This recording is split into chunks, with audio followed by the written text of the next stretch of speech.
Hey, what's up, Rancho Cucamonga? It's Anthony B. Johnson. I'm glad you're here because today we're going to talk about a city council vote that may have completely changed the future of a neighborhood in Rancho Cucamonga. So, for those who don't know, a group of residents, like, they actually filed a lawsuit against the city over recently approved changes to the Etiwanda Heights neighborhood and conservation plan.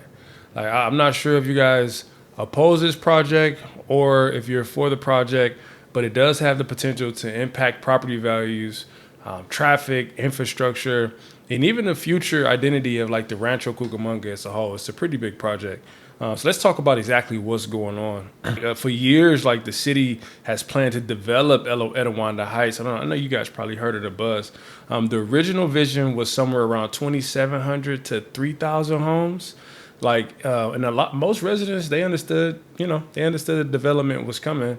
Actually, many of them weren't opposed to building at all.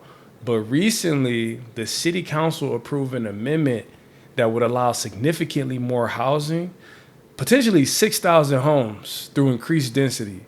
That's going to include multi-unit housing, and then some attached floor plans. So that's become the focus of the lawsuit that was filed by the group. The group is called the Rancho Cucamonga Preservation Society.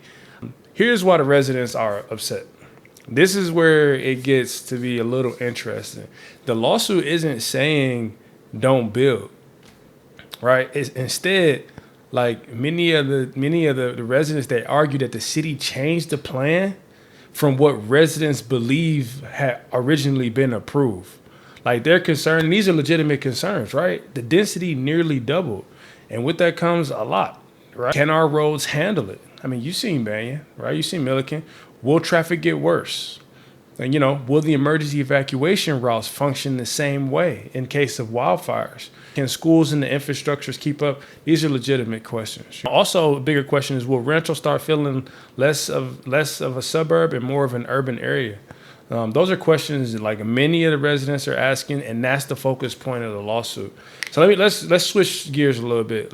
Here's the city's perspective. We have to be fair, we have to look at the city's perspective, right? California is in the middle of a housing shortage. It's a fact. Cities across the state are under pressure, and they have to plan additional housing through state housing requirements. If I'm not mistaken, Rancho Cucamonga has a 10,000 unit quota that they must meet. I mean, you've seen they're building like crazy. The local governments have to demonstrate that they have enough land zone for future housing, or they could face some legal ramifications from the state.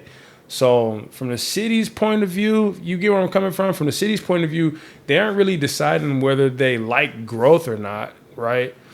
They're balancing local priorities with the housing laws and the long-term housing needs. So why this matters to homeowners, like, here's why I think every homeowner should pay attention, right? Whether you agree with the lawsuit or you think more housing is needed, like, these decisions, this is why you have to be involved. These decisions are shaping our communities. They're going to shape them. Here's what more homes mean. More homes, here's the good side. More customers to support local businesses, housing, right? Growth to the local economy. But the flip, two sides of the coin. More traffic, greater demand on infrastructure, longer commutes. We hate commutes, right? And of course, changes to the neighborhood's character. People are going to disagree, but I think the balance is going to come when the trade-offs are met and, people can come to some type of medium. Here's what is going to happen next. The lawsuit is going to move into court. The residents are going to bring up, their concerns and probably revisit maybe a reduction to the increase. And the city, of course, are going to, petition for why they, doubled the density. No one knows exactly how the case is going to end up, but ultimately it's going to be resolved, right? This is definitely one of the biggest local land use stories in Rancho Cucamonga that I've seen in years. Here's my thoughts. One thing I learned about real estate is, truthfully, growth is inevitable. Every city changes. The real question isn't whether or not growth is going to happen, it's how it's going to happen. How do we create enough housing, meet the state's needs, while still protecting the things that makes Rancho Cucamonga such a beautiful place to live in the first place? That's the conversation our community should be having right now. I genuinely like to hear you guys' opinions. Do you think Rancho Cucamonga needs more housing? Do you think the city approved too much density? I'm gonna be honest, like 3,000 to 6,000 is kind of excessive. It's double.